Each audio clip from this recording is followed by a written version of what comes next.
आजकल हाईकोर्ट के जो फैसले आ रहे हैं वो बड़े अजीबोगरीब आ रहे हैं और ऐसी टिप्पणी आ रही है फैसला देते हुए जिसकी कोई हद नहीं। अभी कुछ दिन पहले जब हेड स्पीच को लेकर दिया गया था तब कहा गया था अगर मुस्कुरा के कहा जाए कुछ भी तो वो हेड स्पीच में नहीं आता। उसी तरीके से अब सुल्ली और बुल्ली डील्स में जब जमानत दी गई जो अपराधी थे उनको, तो इस पे भी एक अजीब टिप्पणी की गई। चलिए बात करते हैं इसी के बारे में। नमस्कार, अस्सलाम वालेकुम, मेरा नाम है नदीम खान और आप देखना शुरू कर चुके हैं देसी बातें सिर्फ इंडियन पत्रिका पर।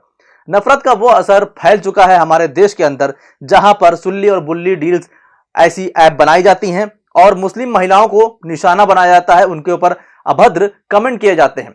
सुल्ली और बुल्ली बाई मामले में ऐप के जरिए मुस्लिम महिलाओं को निशाना बनाने वाले ओंकेश्वर ठाकुर और नीरज बिश्नोई, जो ये दोनों अपराधी थे, इनको जमानत मिल गई है।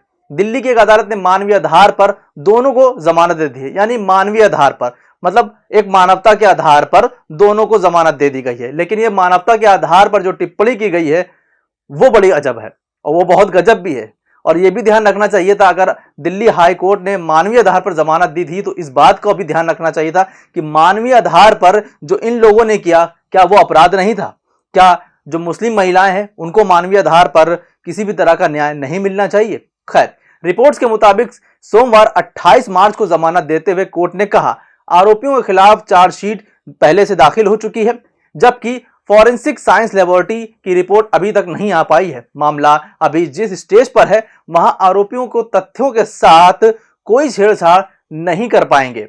आरोपियों ने पहली बार कोई अपराध किया है, इसलिए लंबे समय तक उन्हें जेल में रखना ठीक नहीं होगा। यानी कि अगर पहली बार कोई भी अपराध करता है तो अगर रिपोर्ट्स वगैरह नहीं आई हैं तो उसमें जमानत दी जा सकती है और कोई बात नहीं। अगर उन्होंने किसी को कत्ल भी कर दिया हो, कुछ भी कर दिया हो, किसी को बेइज्जत किया हो, मुस्लिम महिलाओं को लेकर अभद्र टिप्पणियां की हो, उनकी बोली लगाई हो, एक ह्यूमन ट्रैफिकिंग का देख लें पूरी तरीके से कि वहां पर बोली लगाई जा रही है। अजीब अजीब चीजें हो रही हैं देश के अंदर। अब जमानत देते हुए शर्तें क्या रखी गई हैं जरा वो भी सुन लीजिए। सुल्ली बुल्ली डील्स ऐप के निर्माता ओंकेश्वर ठाकुर और बुल्ली बाई ऐप बनाने वाले नीरज बिश्नोई को जमानत जरूर मिली है, लेकिन इसमें कोर्ट ने कहा है कुछ पाबंदियां लगाते हुए कि दोनों में से कोई भी आरोपी जमानत की अवधि के दौरान देश छोड़कर नहीं जाएगा। जहां अभी अदालत द्वारा सुनवाई की जा रही होगी उसे वहां बुलाया जाएगा और जाना भी होगा, उन्हें तुरंत पेश होना होगा। इसके अलावा इन दोनों को मामले की जांच कर रहे अधिकारियों को अपना लोकेशन विवरण हर बार देना होगा और अपने फोन को लगातार चालू रखना यानी कि ऑन रखना होगा और किसी भी पीड़ित जो पीड़ित हैं इसके अंदर उनसे संपर्क साधने की कोशिश नहीं की जाएगी। ये हर बार जमानत देते हुए ये पाबंदियां लगती हैं, शर्तें लगती हैं। लेकिन इसमें जो फैसला आया है ये एक चर्चा का विषय बन गया है। लोग कह रहे हैं कि पहले आपने जमानत दे दी थी, ये कहते हुए कि मुस्कुरा के अगर कोई भी हेट स्पीच दी जाती है तो वो हेट स्पीच में नहीं आती है। और अब जमानत देते हुए आपने ये कहा है कि मानवीय आधार पर कि वो पहली बार कोई क्राइम कर रहे थे इसलिए उनको ज्यादा दिन तक जेल में रखना ठीक नहीं होगा।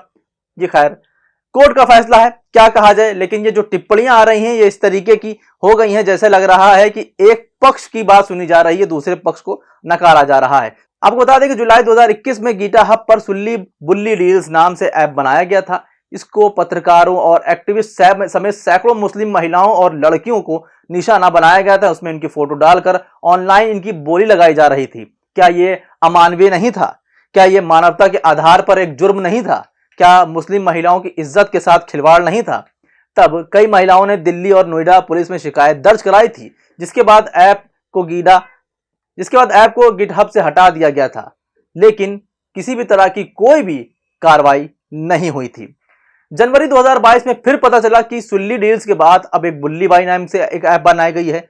6 महीनों के अंदर यह दूसरी घटना थी जब मुस्लिम महिलाओं की अनुमति के बिना उनकी तस्वीरों के साथ छेड़खानी की गई, उनकी फिर से बोली लगाई गई, उनके ऊपर अभद्र कमेंट किए गए, उनके साथ अमानवीय व्यवहार किया गया, उनके बारे में अभद्र कमेंट बहुत बुरे बुरे किए गए थे और बार बार उनकी इस तरीके की प्रताड़ना होती रही है, अमानवीय जो है घटना होती रहती है, मगर कोई भी सुनवाई नहीं होती। जैसे ही बुल्ली बाई ऐप का मामला हुआ और जमकर बवाल हुआ तो पहले मुंबई पुलिस एक्शन में आई। मुंबई पुलिस के एक्शन आने के बाद दिल्ली पुलिस पर दबाव पड़ा, जिसकी वजह से दोनों ही जगहों पर कार्रवाई हुई। फिर सुल्ली और बुल्ली दोनों ही मामलों में लोगों को गिरफ्तार किया गया। इनमें ओंकेश्वर ठाकुर और नीरज बिश्नोई भी शामिल थे। और ये कोई ऐसा नहीं है कि कोई ये पढ़े लिखे लोग नहीं है, ये कोई बीटेक कर रहा है, कोई यूनिवर्सिटी से ग्रेजुएशन कर रहा है, ये ऐसे लोग हैं और महज 18 से 22 साल की उम्र है, जहां इनके दिलों में दिमागों में इतनी नफरत भर दी गई, इतना जहर भर दिया गया कि ये मुस्लिम महिलाओं को लेकर अभद्र कमेंट कर रहे हैं, उनको नीलाम कर रहे हैं। ये नफरतों का ही नतीजा था कि जो इतनी कम उम्र के लड़के लगातार नफरत का शिकार हुए, उनके दिलो दिमाग में इतना जहर भर दिया गया, उनको हथियार बनाकर मुस्लिम महिलाओं के खिलाफ इस्तेमाल किया गया।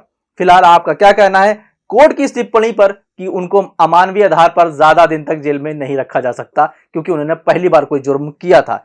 इस कमेंट को लेकर आपका क्या कहना है हमें कमेंट करके जरूर बताइए। बाकी देखते रहिए इंडियन पत्रिका। अभी के लिए बस इतना ही। नमस्कार, खुदा हाफिज, जय हिंद।